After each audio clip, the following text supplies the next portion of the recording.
Magandang umaga mga kahuwan. Narito na ang Pag-asa Weather Update today.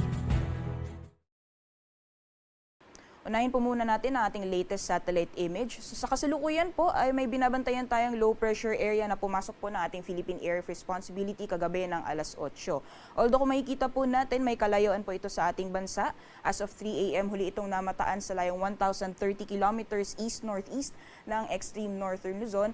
At kung makikita po natin sa satellite image, hindi po kagandahan yung mga kaulapan na dala nitong low pressure area. So mababa po yung tsansa na ito ay magiging isang ganap na bagyo. At may kalayuan po ito sa ating bansa, so wala po tayong inaasahan na direktang epekto sa anumang bahagi po ng ating kapuluan. Meanwhile, ang nakaka-apekto, umiira pa rin sa ibang bahagi po ng ating bansa, itong southwest monsoon o hanging habagat na nakaka-apekto dito sa may hilagang Luzon, particularly dyan sa may extreme northern Luzon area. Although kung makikita po natin dito sa satellite image, may namamataan po tayong mga kaulapan, pero most likely hindi po tatagal itong mga kaulapan na ito. So most likely pagdating po ng tanghali, magiging maaliwalas po yung panahon. At pagdating naman po ng hapon o sa gabi, may mga chance naman ng mga localized thunderstorms. So for the rest of the country po, kabilang dyan ang Metro Manila, asahan pa rin po natin ngayong araw ang mainit na tanghali o mainit na panahon, di ba na lamang yung mga tsansa na mga biglaan o mga panandali ang buhos ng ulan. At sa mga susunod na araw, at the very least for the next 2 to 3 days, itong binabantayan po natin na low pressure area, hindi po natin inaasahan na makaka-apekto sa anumang bahagi ng ating bansa. At asahan po natin naman hanggang sa darating na weekend ay magpapatuloy yung mainit na panahon sa malaking bahagi po ng ating kapuluan. Liban na lamang po yung mga tsansa ng mga localized thunderstorms na mas madalas nararanasan sa hapon o sa gabi.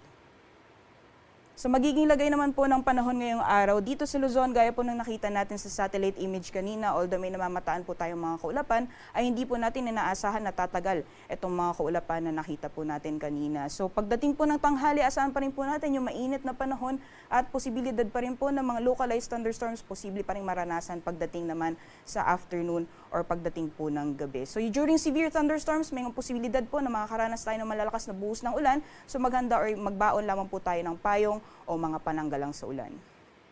Sa agwat naman po ng temperatura sa mga piling syudad dito sa Luzon, for Lawag po ay maglalaro mula 25 hanggang 32 degrees Celsius. Para naman sa Baguio ay nasa 18 to 25 degrees. For Metro Manila, ang agwat ng temperatura ay maglalaro mula 25 hanggang 33 degrees Celsius. 33 degrees Celsius maximum temperatures din po inaasahan natin dito sa Tuguegarao. For Legazpi ay posibleng umabot ng 34 degrees Celsius. At para naman sa Tagaytay, agwat ng temperatura ay maglalaro mula 24 hanggang 32 degrees Celsius.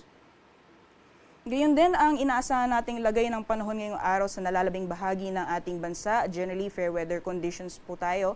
Liban na lamang po yung mga tsansa ng mga biglaan o mga panandali ang buhos ng ulan dulot ng mga localized thunderstorms. Itong mga thunderstorms po nito ay posibleng tumagal ng 15 minutes hanggang sa 2 oras.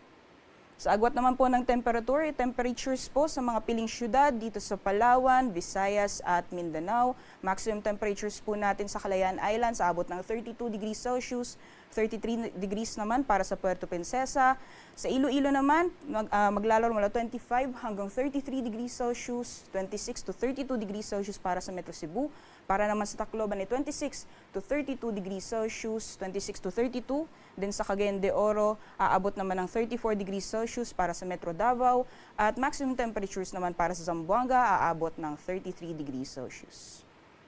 Para sa kalagayan po ng ating karagatan, wala po tayong gale warning sa ngayon. Nasa banayad hanggang sa katamtaman ng mga pag-alon ang mararanasan sa ating mga karagatan.